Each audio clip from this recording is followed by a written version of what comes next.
नाज़रीन, पनवाकिल में गंदगी सबब रहवासी सख्त रुखियान के मुंह ॾेई रहिया आहिनि। मुख़्तलिफ़ इलाक़नि में गंदगी सबब मौज़ी मर्ज़ुनि मुंह कढियो आहे। इन हवाले सां वधीक तफ़सील लाइ पेश आहे मुनीर रेहो जी रिपोर्ट।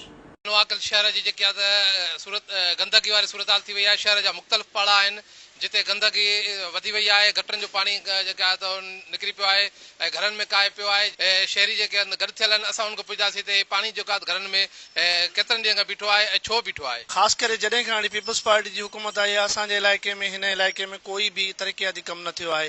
जॾहिं त हिते सभु जेके पढ़िया लिखिया बाशऊर हिंदू रहनि था ऐं जेके पंहिंजे ख़र्च ते हितां जी सफ़ाई करनि था। हींअर त असीं ॾाढे आज़ार में आयल आहियूं। पोयां गंदो पाणी बीठो आहे, मच्छरनि जो आज़ार आहे, बदबू लॻी पई आहे। घर वारा ईंदे वेंदे परेशान थियनि था पिया। हर को परेशान लॻो पियो आहे। ॿार हिते गंदे पाणी मां गंदे हिन गंदम सुबुह सां टपण लाइ मजबूर आहिनि।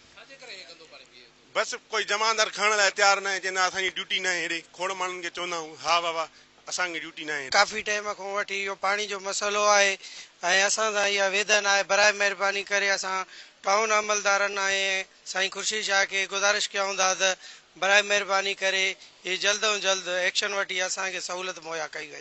असां साईं खुर्शीद शाह खे, शबीर अहमद शेख साहब खे, आफ्ताब सूमरे खे ऐं वस वारनि खे, कमिश्नर OSO खे ऐलान कंदासीं, चवंदासीं महिरबानी करे असांजे शहर खे साफ़ सुथिरो कयो वञे। ॿी सूरत में असां इहो शहर इहो घिटी बिला कंदासीं। असां दीवान थी पियाऊं दीवाननि जे करे जेके नवां माण्हू आया उन्हनि जी सफ़ाई थींदी आहे। जेके पुराणा रहियल आहिनि भंगी बेचनि था, सभु असां माल ॾियो पोइ कमु सफ़ाई थिए। असल में मसइलो इहो आहे त कोर्ट सगुर जे हुकुम ते असां कुझु कचा मुलाज़िम ऐं कॉन्ट्रेक्टर मुलाज़िम कढिया हुयासीं। वरी महीनो ॾेढ हुनखे रखियासीं। वरी असांखे इहो ऑर्डर आहे त बाबा जी तव्हां कढो, तव्हांखे पावर न आहे हिननि खे रखण जो। इन करे थोरो शहर जो मसइलो आहे। असां बि थोरा हुते पंहिंजो पाण खे ग़लति महसूसु कयूं था त असां शहर जा कमु न कराए सघिया आहियूं। असां हुनखां मदद खाऊं शहर वारनि सां। आहे गंदगी आहे बिल्कुलु, शिकायत सुभाणे ताईं दूर थी वेंदी। असां पाण अखियुनि सां ॾिसूं था, असांजा पंहिंजा पाड़ा ख़राबु लॻा पिया आहिनि।